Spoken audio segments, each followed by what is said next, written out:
বৃহস্পতিবার এলেই টিআরপির খোঁজখবর শুরু হয়ে যায়। আর হবে নাই বা কেন, সারা সপ্তাহ পরিশ্রমের ফল কি হলো তা সকলেই জানতে চান বই কি। ফিকশনের পাশাপাশি তাই নন ফিকশন টিআরপির তালিকাও এসে হাজির। শুনেই মনে হচ্ছে তো এই সপ্তাহে কে কাকে হারালো, কে এগিয়ে কে পিছিয়ে। চলুন দেখে নেওয়া যাক।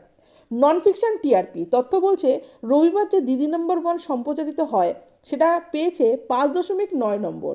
এদিকে দাদাগিরি তার খানিকটা পিছিয়ে রয়েছে।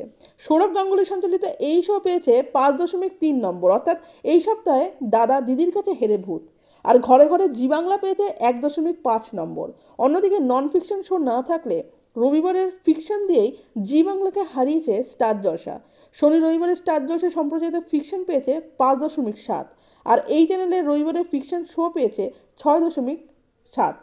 শনি রবিবারের স্টার জলসার বিকেল 5টায় সম্প্রচারিত হওয়া জনপ্রিয় পুরনো ধারাবাহিক কুসুমদোলা তুলেছে 2.4 নম্বর।